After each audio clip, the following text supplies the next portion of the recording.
Assalamualaikum warahmatullahi wabarakatuh.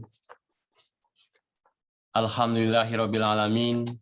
Wassalatu wassalamu ala asrofil anbiya'i wal mursalin wa ala alihi washabihi ajmain.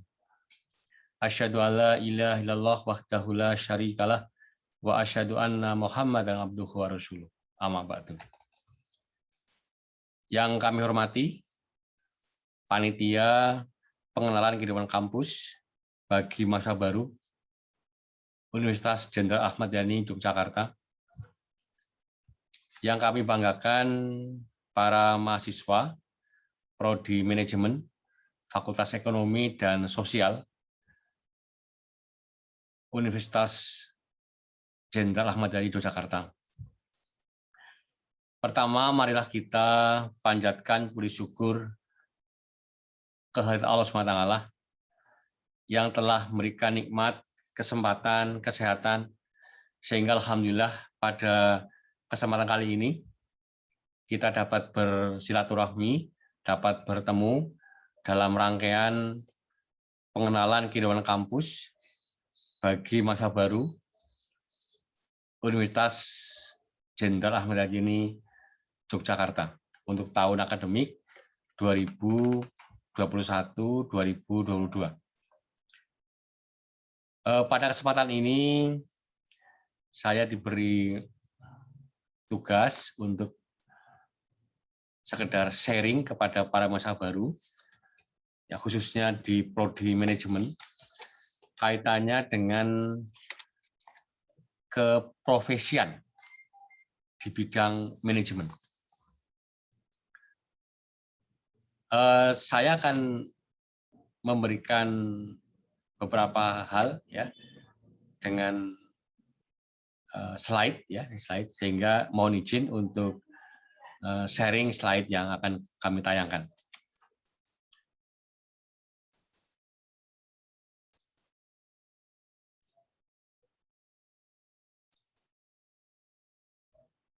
Sudah kelihatan ya? Ya.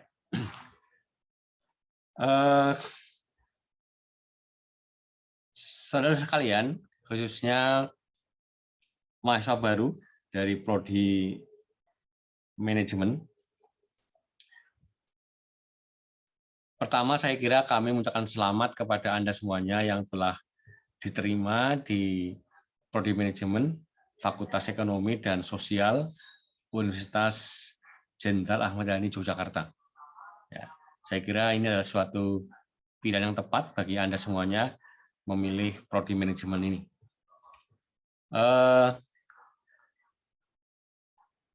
Kali ini kita lihat tentang bagaimana keprofesian bidang manajemen, ya, sehingga nanti Anda semuanya akan lebih memahami, lebih mantap gitu, masuk di Prodi Manajemen.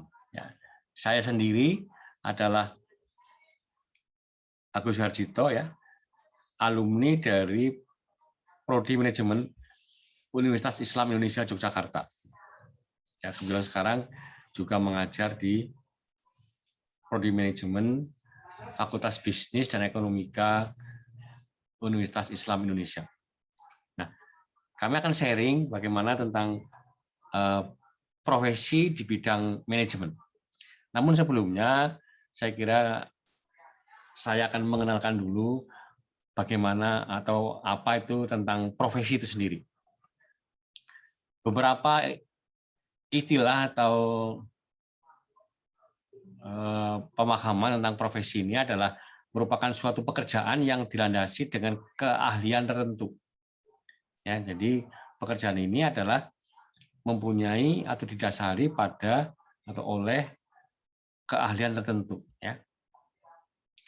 Nah, profesi merupakan suatu pekerjaan yang membutuhkan keterampilan khusus untuk mengikuti pelatihan tertentu agar bisa melakukan pekerjaannya dengan baik. Ya, jadi di sini profesi ini, di sana mesti ada suatu keterampilan tertentu, keahlian tertentu. Ya, jadi kalau tidak memiliki keahlian tertentu, ini ya belum disebut sebagai profesi. Ya. Eh, Bagaimana dengan pekerjaan? Ya, kalau pekerjaan ini merupakan suatu kebutuhan yang bersifat praktis untuk memenuhi kebutuhan. Ya, jadi pekerjaan ini merupakan suatu kebutuhan ya, atau pekerjaan yang bersifat praktis untuk memenuhi kebutuhan-kebutuhan yang lainnya.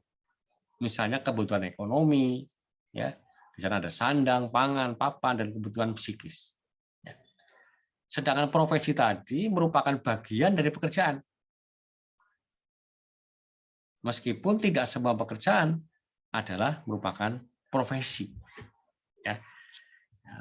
Kalau kita contohkan misalnya staf administrasi, ya, kalau Anda besok bekerja menjadi staf administrasi, ini tidak termasuk dalam golongan profesi. Karena apa? Karena bekerja sebagai staf administrasi dapat dari berbagai latar belakang. Latar belakang apa? Ya pendidikan, pengetahuan, pengalaman. Ya. Sedangkan kalau kita lihat staf akuntan misalnya, ini merupakan profesi karena membutuhkan pendidikan akuntansi. Saya sebagai dosen ini juga menggunakan profesi. Profesi saya sebagai dosen. Karena apa? Karena dosen ini memerlukan keahlian, pengetahuan, dan keterampilan tertentu. Ya.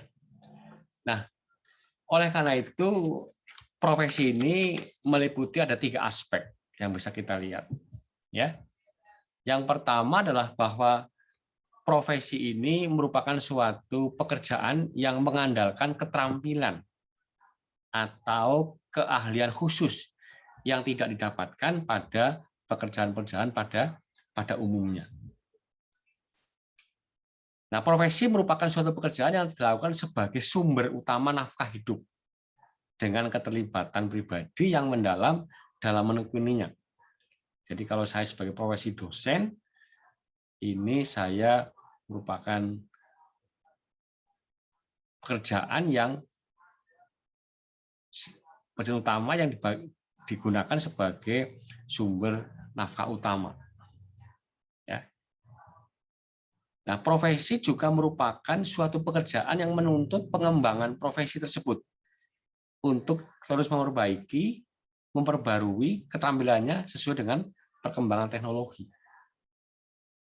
Kalau Anda sebagai profesinya nanti sebagai dosen misalnya, maka dituntut untuk mengembangkan ilmunya, dituntut untuk memperbarui keterampilannya di dalam proses pembelajaran.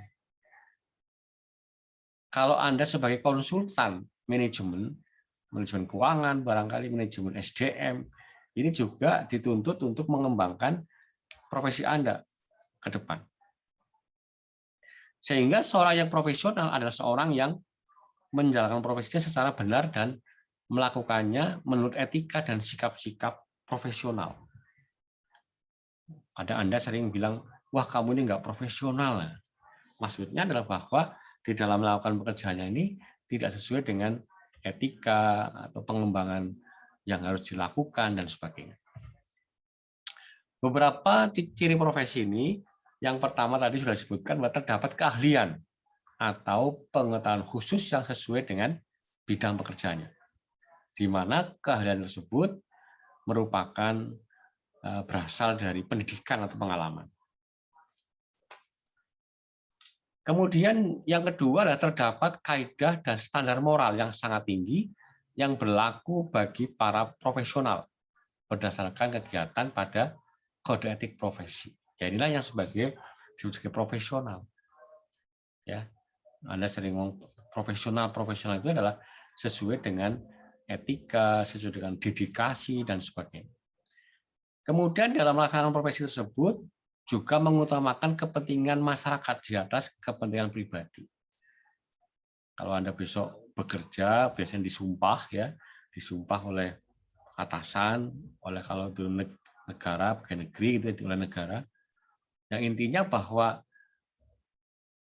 di dalam bekerja ini lebih mengutamakan kepentingan negara oleh masyarakat.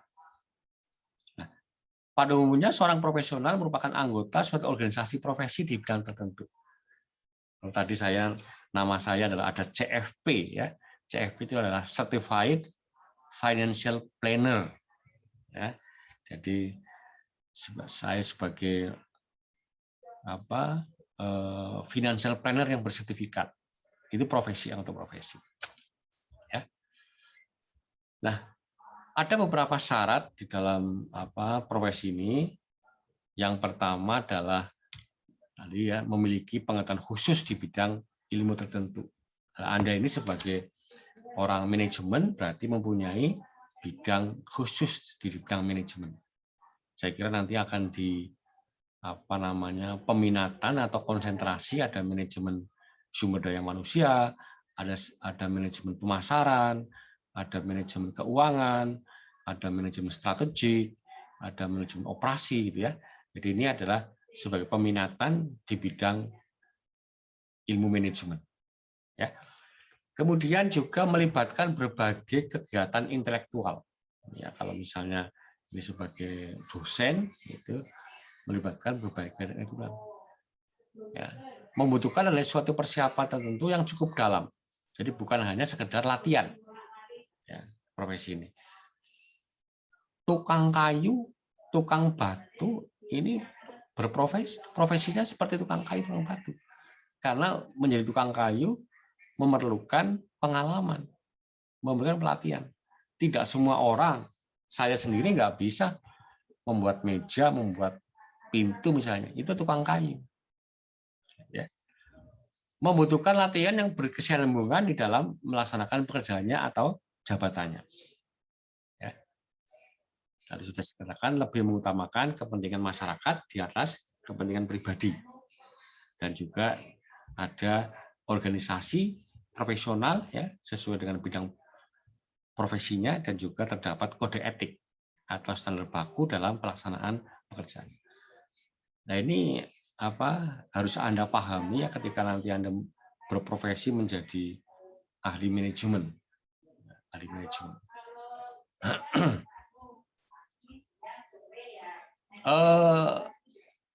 Ada beberapa hak dan kewajiban di dalam menjalankan profesi. Ya, di sini misalnya adalah yang saya contohkan adalah kalau menjadi profesi dosen. Seorang manajemen, Anda ya besok kalau sudah lulus akan bisa menjadi dosen. Tetapi dosen ini syaratnya harus minimal magister atau master. Jadi Anda harus kuliah lagi. Dan kedepannya untuk menjadi profesi dosen juga minimal malah justru harus S3. Ya, dulu ada wacana tahun 2025 ini seorang dosen harus S3.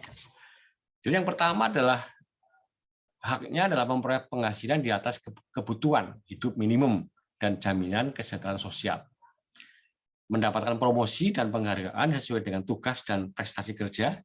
Ya, jadi promosi maksudnya ada jenjang karir ya, bisa meningkat. Kalau sekarang staf biasa, besok bisa menjadi kepala bagian, kepala jurusan atau kepala divisi ya.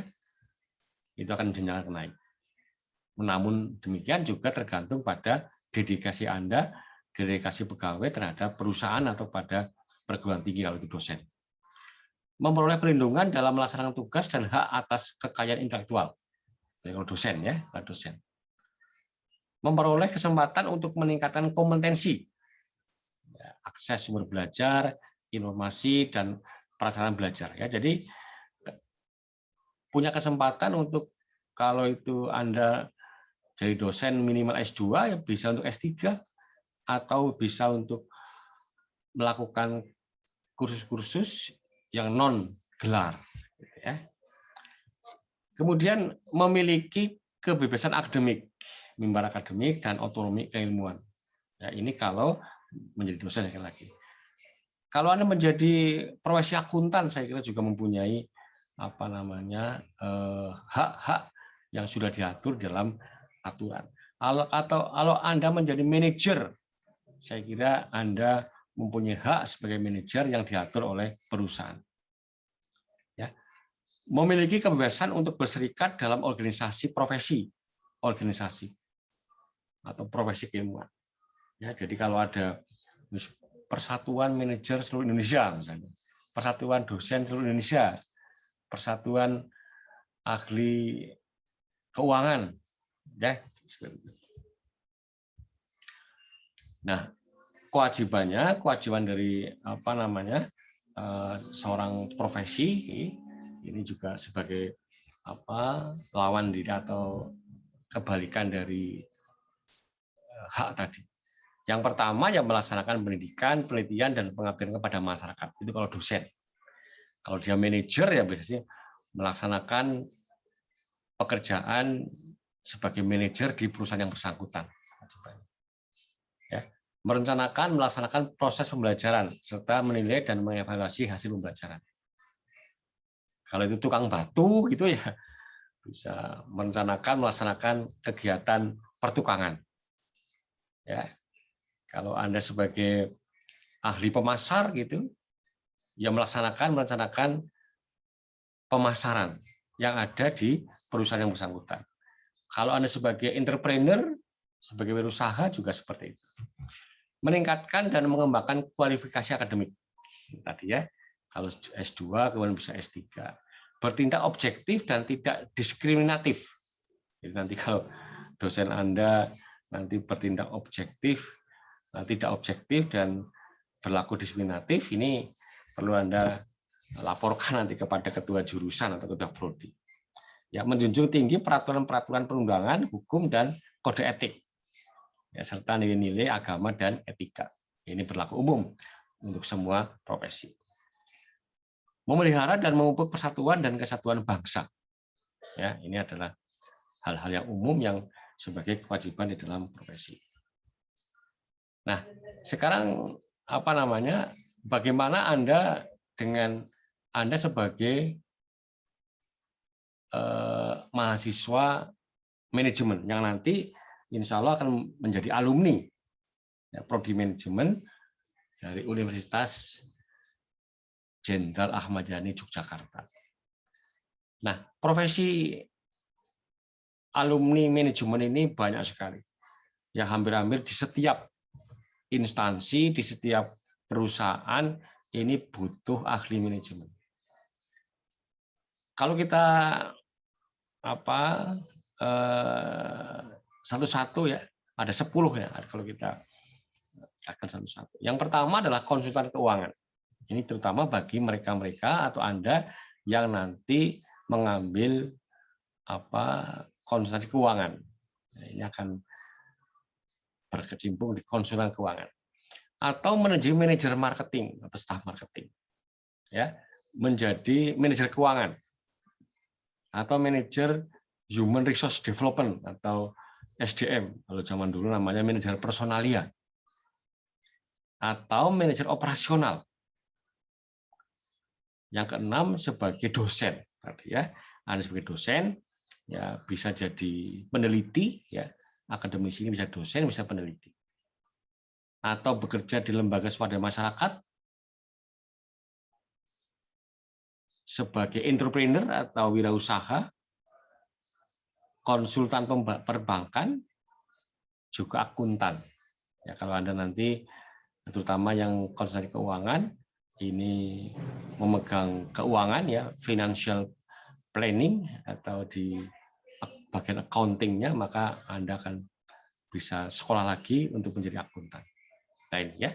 Nah ini beberapa hal ya, beberapa prospek profesi yang bisa Anda raih ya di dalam setelah kuliah nanti. Mudah-mudahan Anda semuanya sukses ya di dalam kuliah ya. Sukses itu artinya adalah kuliah tepat waktu ya. Tepat waktu kalau program sarjana itu ya maksimal itu 4 tahun. Maksimal itu berarti boleh 3,5 tahun. Dengan indeks prestasi yang sesuai dengan kemampuan Anda ya. Dan juga Anda saya kira nanti harus giat juga di dalam kegiatan kemahasiswaan. Ya, kenapa? Karena akan menambah keterampilan Anda, menambah soft skill Anda di dalam belajar mengajar di kampus Unjaya ini. Mudah-mudahan bermanfaat ya. Terima kasih dan mohon maaf apabila ada kekeliruan di dalamnya. Assalamualaikum warahmatullahi wabarakatuh.